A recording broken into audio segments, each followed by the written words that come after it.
Morning, glory, America. Bonjour, hi, Canada. I'm Hugh Hewitt, joined by United States Senator Dan Sullivan of the great state of Alaska, representing most of the United States because that is a huge state. Good morning, Senator. How are you? Good morning, Hugh. Great to be back on the show. I am used to when Democrats win, they bring along all their environmental activists. But usually they have the good manners not to put their environmental activists in charge of what they had lobbied for. You called them out on this. Would you explain to the people what they did by bringing in folks from the environmental activist cadre? Absolutely. It's a huge issue. In December of this past year, I wrote the Inspector General at the Department of Interior, and I said, hey, you need to look into 4 senior officials at the Department of Interior, all of whom were working with environmental groups or other groups that had interest in shutting down Alaska, and a long, long list of activities that these individuals did. And now they are actually in charge for the American people, because they're senior officials at Interior, on policies that are doing the exact things that they did when they were working for these radical environmental groups, and it's a huge conflict of interest. And I lay out the statute and the executive order saying you can't lobby and work on something and then go do it with regard to positions of trust now held, for the American people. And they're doing it in my state. 22 executive orders or executive actions, Hugh, focused on shutting down Alaska, singularly focusing and targeting Alaska's working families. It is just remarkable. When the National Dems get into power, they institute what I always refer to as the anti-Alaska agenda. They essentially say to all the radical environmental groups, hey, you want to shut down the great state of Alaska? Don't let us help Alaska produce oil, minerals, natural gas. Go ahead. It is amazing. It's unbelievable. My state's under assault. If anyone came from an oil company and ran Alaska, there would be shouts and cries of horror that conflict of interest was involved. But if you come from the white hats, the alleged white hats in the blue bubble, they're allowed to shut down your state. I'm glad you got to get the Inspector General up before the Senate. Oh, trust me, I'm working this daily.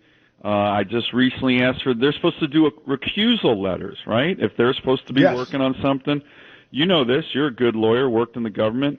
I've asked for all the recusal letters. I've asked for emails. I am going after them hard. And you're going to have to defend me against the FCC. It gets me riled up. I don't want to get you in trouble. Sorry, Hugh. But it gets me riled up. And by the way, this isn't an issue that people just in Alaska should care about.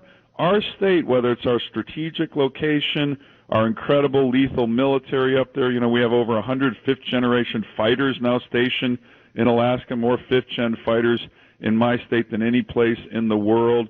Critical minerals, oil and gas.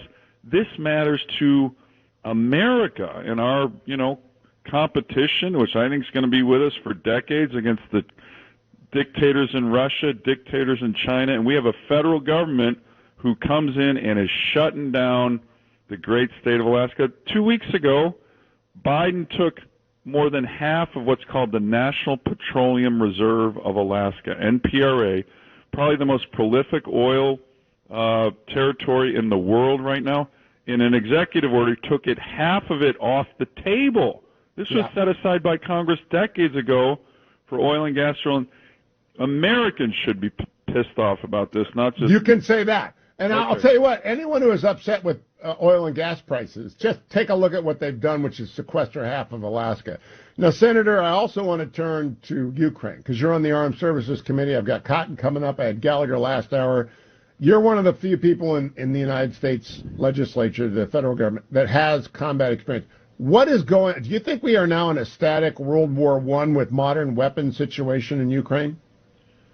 Well, look, the biggest thing that happened in Ukraine, in my view, Hugh, and you may have seen yesterday, we had the Intel, the director of national intelligence and the head of the DIA in front of the Armed Services Committee.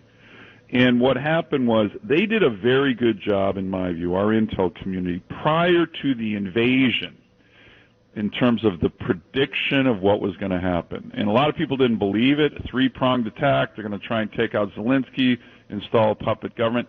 They predicted all of that. So our intel community did a really good job. But after the invasion, what they were telling all of us, and the intel they were telling executive branch folks, and also the Senate, was that the Ukrainians were going to get crushed within 7 days.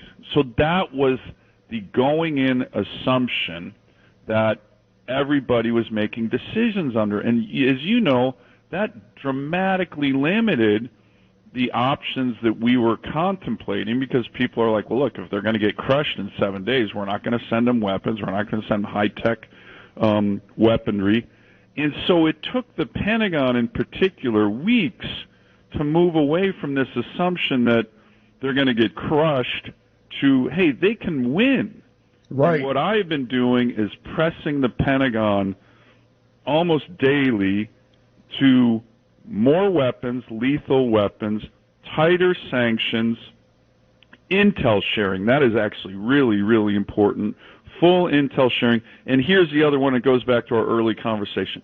Unleash American energy. It's one of our great strategic advantages. Every ally I speak to in Europe, especially the Baltics, Poland, Germany, what do they say? We need American energy so we can get off the Russian energy. So to me, that is what we need to keep doing. The Pentagon's finally coming around to it, but they got a slow start because the assumption going in was that the Ukrainians were going to last 7 days and then the Russians were going to take over the whole country. Well, now the assumption is, again, I'm referencing Avril Haines' testimony yesterday, that she is not confident that the fight in Donbass will effectively end the war.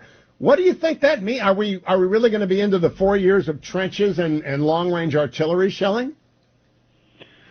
Well, look, I don't know. I don't know what the answer is. I don't think anyone knows what the answer is. But I think what we need to continue to do is press every lever that we have. Of course, weapons systems and sanctions. I think these sanctions are going to be devastating. But then unleash the other instruments of power that we have. And to me, the one that I've been pressing this administration on, in addition to military assets, is our energy assets. And as I've been, the frustration here, and it should be for all Americans, is that the Biden administration essentially hates American energy, right? From day one, these guys have come in and tried to shut down American energy, American pipelines. They've strong-armed financial institutions to not invest in American energy. John Kerry, literally, I know this from Japanese officials I've talked to, has been in Asia saying, be careful on buying American LNG. I mean, are you kidding? What team is this guy on? Whose side is he on? Well, we get the inflation number in about 30 minutes, and it's going to be above 8% unless they fiddled with the numbers. This is not sustainable for Americans, Senator. Absolutely not. And, the thing, I don't know if you saw some of Biden's press conference yesterday. Oh, I played it all. Just absolutely pathetic. And you got to go over and start calling Rick Scott the senator from Wisconsin, because that's what the president said. So, look, what's so funny, I put out a tweet yesterday going through the list of the Biden administration's explanations with regard to inflation. If you remember, first, it's not happening. Then it was transitory. Then you might remember, oh, this is a high-class problem. Then it was, well, actually, this is a good thing. Then it was COVID's fault. Then it's Putin's fault. And now it's the ultra-MAGA Republicans' fault. I mean, this is literally in the last year. And look, the American people are wise, Hugh. They know exactly whose fault it is. It's Joe Biden's fault. It's the Federal Reserve's fault. It's Biden's anti-energy policy's fault.